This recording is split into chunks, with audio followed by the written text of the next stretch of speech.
ধুর, এমন অন্ধকারে আর মশার কামড়ে আর এক মুহূর্ত আমার পক্ষে দাঁড়িয়ে থাকাটা সম্ভব নয়।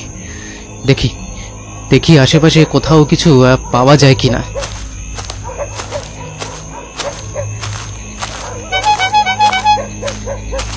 সে চলতে চলতে হঠাৎ করেই শুনতে পেল একটা ভেঁপুর শব্দ। ওই শব্দ শুনেই একটু আশান্বিত হয়ে সে বলল, এই তো মনে হচ্ছে কোনো গাড়ি বা রিক্সা যেন আসছে। যদি মতিগঞ্জে যাওয়ার কোনো একটা ব্যবস্থা হয়ে যায় দেখি। সে এক হাত ওপরে উঠিয়ে ডাকতে শুরু করলো, এই যে, এই যে, ও রিক্সাওয়ালা, আরে শুনছেন? এখানে একটু দাঁড়ান না। ও দাদা, যাবেন নাকি মতিগঞ্জে? একা যাব, যা ভাড়া চান দেব। একটা রিক্সা তার দিকে এগিয়ে এলো। রিক্সা চালককে অন্ধকারে ভালো করে দেখা গেল না। কাছে এলে অমলের নাকে একটা অপরিচিত কিছুটা অস্বস্তিকর গন্ধ ভেসে এলো। বলি, যাবে নাকি মতিগঞ্জে? একা যাব, আর যা ভাড়া চান তাই দেব। রিক্সা চালক ধরা গলায় বলল, উঠুন। অমল একটু ইতস্তত হয়ে উঠে পড়ল। সেই অপরিচিত গন্ধটা আবারও তার নাকে ধাক্কা মারল। সে নিজের মনেই ভাবল, এই গন্ধটা কিসের? ইস, এমন একটা বিশ্রী গন্ধ আসছে কোত্থেকে। এই রিক্সা চালক, বলছি, তোমার কি পথঘাট ভালো করে চেনা আছে? আমাকে তাড়াতাড়ি পৌঁছে দিতে হবে। বৃষ্টি শুরু হওয়ার আগে পৌঁছে দিতে পারবে তো? রিক্সা চালক একটু হাসল, তারপর বলল, ভয় নেই বাবু, আপনি যখন আমার রিকশায় উঠেছেন তখন ঠিক জায়গাতেই পৌঁছে দেব। আর কোনো কথা না বলে ওই রিক্সা চালক চলতে শুরু করলো তাকে নিয়ে। চলতে চলতে ওরা এসে পৌঁছলো একটা নির্জন জায়গায়। রিক্সাটা যেইখানে এসে থামলো ঠিক তার পাশেই একটা পুরনো কবরস্থান। সেই কবরস্থানের দিকে রিক্সা চালক অবলোক দৃষ্টিতে তাকিয়ে রইল। অবাক হয়ে অমল বলল, আরে, এখানে দাঁড়ালে কেন? মতিগঞ্জ তো এখান থেকে আরো অনেকটা পথ। একবার পেছনে ফিরে চাইল সেই চালক। অন্ধকারে মতিনের চোখ দুটো যেন জলজল করে উঠল। সে এক মুহূর্ত থমকে দাঁড়িয়ে ধরা গলায় বলল, এই পর্যন্তই আমার রাস্তা বাবু, এবার আপনাকে অন্য পথ ধরতে হবে।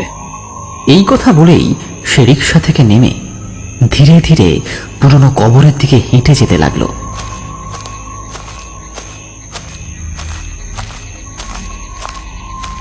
ওহো, এই কোথায় এলাম আমি? চারপাশে শুধু পুরনো কবর আর ঝোপঝাড়। আর এই লোকটাই বা কোথায় গেল? এখানে আপনি একা একা কি করছে? মতিগঞ্জে যাওয়ার কথা ছিল না আপনার? পিছন থেকে আসা অপ্রত্যাশিত কণ্ঠস্বরে চমকে উঠল সে। ভয়ে তার শরীর হিম হয়ে গেল।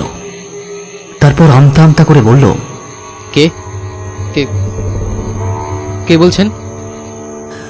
চাঁদের আলো কোনো মতে কবরের কিছু অংশ আলোকিত করছিল। সেই আবছা আলোতেই অমল দেখতে পেল তার সামনে একটা অস্পষ্ট মূর্তি দাঁড়িয়ে আছে। প্রথমে ভালো করে ঠাহর করতে না পারলেও কিছুক্ষণ পরে সে বুঝতে পারল ওটা একজন নারী। মেয়েটি শান্তভাবে তার দিকে তাকিয়ে থেকেই আবার প্রশ্ন করল। উত্তরে অমল বলল, আসলে এই রিক্সা চালক আমাকে এখানে নামিয়ে দিয়ে কোথাও যেন চলে গেল। আমি বুঝতে পারছি না যে এখন মতিগঞ্জ যাব কিভাবে। মতিগঞ্জে আমার এক দুঃসম্পর্কের আত্মীয় থাকেন। জরুরি কিছু কাজের জন্য তিনি আমাকে সেখানে আসতে বলেছিলেন। মেয়েটি কিছুক্ষণ চুপ করে রইল, তারপর শান্ত স্বরে বলল, ওই পথটা বিপজ্জনক। রাতে ওদিকে অনেকেই পথ হারিয়ে ফেলে। রিক্সা চালক হয়তো ভুল করে এখানে নিয়ে চলে এসেছিল। অমল একটু ভরসা পেল। সে জিজ্ঞাসা করল, আপনি কি এই পথঘাট চেনেন? মানে দয়া করে যদি একটু সাহায্য করতেন। আসুন আমার সঙ্গে, আমি আপনাকে সঠিক পথ দেখাতে পারি। আসুন। মেয়েটি অমলের দিকে এগিয়ে এসে হাত বাড়িয়ে দিল। অমল একটু দ্বিধা করলেও এমন নির্জন জায়গায় আর কোনো উপায় না দেখে তার হাতটা ধরল। মেয়েটি তাকে কবরস্থানের ভেতর দিকে নিয়ে চলল। কবরস্থানের পা দেওয়ার সঙ্গে সঙ্গেই অমলের কেমন যেন একটা অস্বস্তি হতে লাগলো। কবরস্থানে থাকা পুরনো ফলকগুলো ভয়ের পরিবেশ তৈরি করছিল। মেয়েটি অমলকে বলল, ভয় পাবেন না, আমি এই পথ চিনি, আসুন। কিন্তু আমরা কোথায় যাচ্ছি? মতিগঞ্জের রাস্তা তো অন্যদিকে শুনছিলাম। আর একটু গেলেই আসল রাস্তা দেখতে পাবেন, আর একটু আসুন।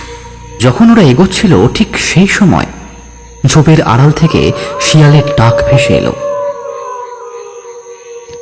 আর অমলের মনে অজানা একটা আশঙ্কা দানা বাঁধতে শুরু করলো। সে মনে মনে ভাবল, এই মেয়েটি আবার কে? আর কেনই বা সে আমাকে এই কবরস্থানের ভেতর দিয়ে নিয়ে যাচ্ছে? কিছুক্ষণ পর মেয়েটি তাকে একটা পুরনো ভাঙা কবরের পাশে দাঁড় করিয়ে বলল, এই পথ ধরেই আপনাকে যেতে হবে। সোজা গিয়ে একটা বড় গাছ পড়বে, ওখান থেকে ঠিক বাঁ দিকে। অমলের কেমন যেন সন্দেহ হলো। মেয়েটির গলার স্বর আর আগের মতো নেই। সে ভালোভাবে মেয়েটির দিকে তাকালো। চাঁদের আলোয় সে ভালোভাবে দেখল মেয়েটির পায়ের পাতা মাটির ওপরে ভাসছে, যেন মাটিতে তার কোনো ভর নেই। ভয়ে মুখটা শুকিয়ে গেল তার। সে আর্তনাদ করে বলে উঠল, আপনি আপনি কে? আপনার আপনার পাটা পাটা তো... ঠিকই ধরেছেন, এই অভিশপ্ত জায়গায় যারা আসে তারা সহজে ফিরতে পারে না। ওই রিক্সা চালক আসলে নতুন শিকার ধরে আনে। অমলের বুঝতে বাকি রইল না ওই রিক্সাওয়ালা তাকে ফাঁদে ফেলেছিল।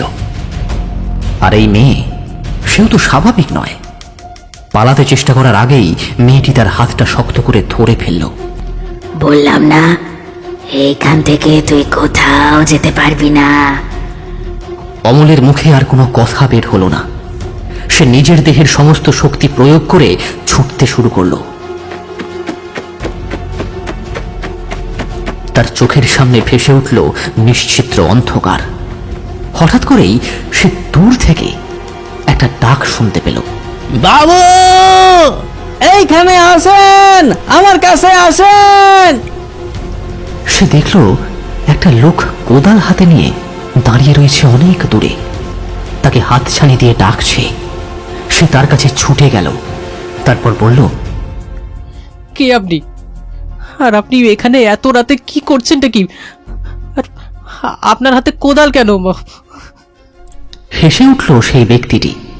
সে বলল, আগে আমার নাম মফিজুল। আমি এই পুরানো কবরস্থানে দেখাশোনা করি। মাঝে মাঝে আগাছা পরিষ্কার বা ভেঙে যাওয়া কবর ঠিক করাই আমার কাজ। আসলে এই কবরস্থানটা একটু নির্জন আর পুরানো তো, তাই রেতে লোকজন তেমন আসে না। যারা আসে তাদের অনেকেই হয়তো পথ ভুলে বা অন্য কোনো কারণে আসে। ওই যে দেখলেন না রিক্সা চালক মতিন, সেও কিছুদিন আগে রাতে এখানে এসেছিল। আচ্ছা, মতিনের কি হয়েছিল? তার স্ত্রী বিনা চিকিৎসায় মারা গিয়েছিল। আর সেদিন ছিল দুর্যোগের রাত। দুর্যোগের কারণে হয়তো সে পথে আটকে পড়েছিল আর তার দেরি হচ্ছিল। আপনারা কি মতিনের বাড়িতে ছিলেন? হ্যাঁ বাবু, আমি আর কয়েকজন গ্রামবাসী ছিলাম। দুর্যোগের রাত ছিল, আমরা তার জন্যই অপেক্ষা করছিলাম। জিনিসপত্র যা ছিল দরকার সব জোগাড় করা ছিল। কিন্তু সমস্যা হলো মতিন আসতে দেরি করতেছিল বলে। কতক্ষণ আর মৃতদেহ ফেলে রাখা যায়? আমরা যখন আলোচনা করছিলাম তখন দূর থেকে রিক্সার ভেঁপুর শব্দ শুনতে পেলাম। দেখি মতিন আসছে। মতিন আইল। তারপর সে আসার পর সকলেই দেখলো যে তার চোখ দুটি বেশ লাল হয়ে আছে আমরা ভাবলাম বৃষ্টিতে ভিজে তার চোখ দুটি লাল হয়েছে। সে এগোয়ে গেল। তারপর তার স্ত্রীর মৃতদেহের মুখের উপর থেকে ঢাকনাটা খুলে তার মুখ দর্শন করলো, তারপরেই ভেঙে পড়ল। এ কি হলো তোমার? তুমি তুমি এইভাবে আমাকে ছেড়ে চলে গেলে কেন? হ্যাঁ, আমি আমি কিভাবে তোমাকে ছাড়া থাকবো? আমি কিভাবে থাকবো?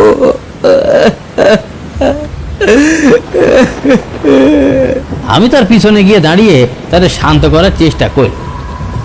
মতিন, মতিন তুই কাঁদিস না রে ভাই, চল আমার সাথে চল, আজই কবরটা দি, রাত বাড়ছে তো। কিন্তু ওই সময় সকলে সন্তুষ্ট হই আমার সাবধান করি বলল, রাত অনেক হয়েছে আর আকাশও ভালো না, এমন রাতে কবর দেওয়া কি ঠিক হবে? দুর্যোগের সময় পথ চলতে গেলে তো অনেকে বাধা বিপত্তির শিকার হতে হবে। তা নিয়ে আটকাবে না, আমরা একসাথে দল বেঁধে গেলে ঠিকই ওর কবরে সমাধি দেওয়া যাবে, বৃষ্টি বাদলে সমস্যা হইবে না, চলো। কিন্তু দুর্যোগের রাত কেউই আমার কথা রাজি হলো না। তারা এই দুর্যোগ মাথায় অত দূরে কিছুতেই যাবে না। কথাগুলো মতিনের কানেও এসেছিল। কথাটা শুনে মতিন ধীরে ধীরে উঠে দাঁড়ালো। তখনও তার চোখের কোণে জল, এই জল গড়িয়ে পড়লো তার স্ত্রীর মুখের উপর। সে ব্যথিত গলায় কইল, থাক থাক, কাউকে যেতে হবে না, আমি একাই রিক্সা চালিয়ে ওই মৃতদেহকে কবরে নিয়ে যাব। শুধু শুধু মফিজুল যদি কবর খোঁড়ার কাছে আমার সাথে যায় তাহলে ভালো হয়। ঠিক আছে চল, আমি রিক্সা চালাই আর তুই তোর বউয়ের দেহটারে ধরে থাকিস। মতিন রাজি হয়ে গেল। মতিন উঠে বসলো তার বউকে নিয়ে রিক্সায়। আমি রিক্সা চালাইতে শুরু করলাম। ওই সময় মেঘ গর্জন করে উঠল। তবু রিক্সাটার প্যাডেল দিতে দিতে আমি চললাম ওইদিকে। কিন্তু কবরস্থানে কাছাকাছি যেতেই পিছন থেকে মতিনের কান্নার শব্দ ভেসে এলো। ও, তুমি ছাড়া আমার কে আছে বলো? আমার যে আর এক মুহূর্ত বাঁচতে ইচ্ছা করছে না তোমাকে ছাড়া। আমার মতিনের কথা শুনে মন খারাপ হয়ে গেল। তবু আর পিছনে না তাকিয়ে চললাম কবরস্থানের দিকে। কবরস্থানে পৌঁছে যখন রিক্সা থেকে নামলাম তখন দেখলাম মতিন আমার দিকে কেমন যেন শূন্য দৃষ্টিতে তাকায় আছে। সে আমারে কইল, মফিজুল, তুই এগিয়ে যা কবরের কাছে, আমি আসছি একটু পরে। কোথায় কবর করতে হবে সেটা তুই ঠিক করে বলে দে। আমি কোনো কথা না কয়ে তার সাথে চলতে শুরু করলাম। কিন্তু কবরের মাটিতে পা দিয়াই বুঝলাম যে পরিবেশটা স্বাভাবিক নয়, একটা ভয়াবহতা সে আছে। আমি মতিনরে একটা জায়গা দেখালাম। মতিন আমারে কইল, হ্যাঁ হ্যাঁ, এই জায়গাটায় খোঁড়। আমি কোদাল চালাইলাম। তারপর বেশ কিছুক্ষণ খোঁড়ার পরেই বললাম, নে এইখানে তো স্ত্রীর দেহটা রাখ, এবার আমি মাটি চাপা দেবো, আমার আবার বাড়ি ফিরতে হবে। কিন্তু সে আমার কথার কোনো উত্তর দিল না। হঠাৎ কোত্থেকে যেন একটা দমকা বাতাস এলো আর গাছের পাতাগুলো সরসর করে উঠল। দেখলাম মতিন স্থির দৃষ্টিতে কবরের দিকে তাকায় আছে। তারপর ধীরে ধীরে এসেও কবরের পাশে হাঁটু গেড়ে বসলো। তুই এখানেই থাকবি? আমি তো থতমত খায় গেলাম। গলাটা আমার বেশ পরিচিত। এটা তো মতিনের বউয়ের গলা, কিন্তু সে তো মারা গিয়েছে। তাহলে কথা কইতাছে কে, কিভাবে? মতিনের দিকে তাকাইলাম, কিন্তু তার কোনো ভাবান্তর দেখলাম না। সে আপন মনে বিড়বিড় করছিল, এখানেই তো তোকে আমাকে থাকতে হবে রে, এখানেই থাকতে হবে। তাদের কথায় কর্ণপাত না করে দ্রুত কবর দেবার এই কাজ শেষ করে বাড়ি থেকে রওনা দিলাম। রাতের অন্ধকার কবরস্থানের ভয়াবহতায় আমার গা ছমছম করেছিল। আমি সামনের দিকে এগোতে গিয়ে দেখলাম যে মতিন দাঁড়ায় আছে আমার সামনে। কিন্তু সে তখন আর সাধারণ মানুষ নয়, সম্পূর্ণ বদলে গিয়েছে। হাতে ধরেছে আমার কবর খোঁড়ার কোদালটা। আমি পিছায় যেতে যেতে হোঁচট খেলাম, পড়লাম মাটিতে। আহ! তারপরে আমার উপরে কোদালের কোপ পড়ল। আহ! সব কিছু অন্ধকার হইয়া গেল। তার মানে তার মানে আপনি আপনি কি ওই দিন মারা মারা গিয়েছিলেন? মফিজুল চুপ করে রইল। চাঁদের আলো তার মুখে এসে পড়ছিল। সেই আলোতেই অমল দেখল মফিজুলের মুখের একদিকটা যেন গভীর ক্ষতের মতো পুরনো কোনো আঘাতের চিহ্ন। জায়গাটা থেকে রক্ত গড়িয়ে পড়ছে। অমলের সর্বাঙ্গ শিউরে উঠল। সে আশেপাশে ভালোভাবে চেয়ে দেখল তারা যেন সেই পুরনো কবরস্থানের কাছেই দাঁড়িয়ে আছে। আতঙ্কিত হয়ে সে চিৎকার করে বলে উঠল, এ কি আমরা তো সেই জায়গাতে ফিরে এসেছি। আপনি না আমাকে স্টেশনে পৌঁছে দেবেন বলেছিলেন। বাবু, আমার পথ তো এই পর্যন্তই। এই পুরানো কবরস্থানের কাছেই তো আমার ঘরটা ছিল। হতভম্ব হয়ে অমল পালাতে উদ্যত হলো, কিন্তু দেখল চারপাশটা অন্ধকার এবং ঝোপঝাড়ে ঘেরা। সে যে পথ দিয়ে এসেছে বলে মনে করছিল তা আসলে তাকে আবার কবরস্থানের দিকেই ঘুরিয়ে এনেছে। দিশেহারা হয়ে সে সামনের দিকে দৌড়ল, কিন্তু ঘন গাছপালা আর ভাঙা কবরের কারণে তার পথ আটকে গেল। হুমড়ি খেয়ে সে পড়ে গেল মাটিতে। ঘাড় ঘুরিয়ে দেখল মফিজুল তখনও সামনেই দাঁড়িয়ে। তার মুখের ক্ষতটা চাঁদের আলোয় আরো স্পষ্ট দেখাচ্ছে। অমল রেগে গিয়ে বলল, আপনি আমাকে মিথ্যে বলেছিলেন। হ্যাঁ, আপনি আমাকে মিথ্যে বলে কেন এখানে ফিরিয়ে আনলেন? অমল যেখানে পড়ে গিয়েছিল সেইখানেই দেখল একটা ফাঁকা কবর কি যেন আগে থেকেই খুঁড়ে রেখেছে তার জন্য। সে পালাতে চেষ্টা করল বটে, কিন্তু মাটির তলা থেকে একটা রক্ত মাখা হাত তাকে টেনে নিল। তার কণ্ঠ থেকে নিঃসৃত হয়ে এলো অব্যক্ত আর্তনাদ।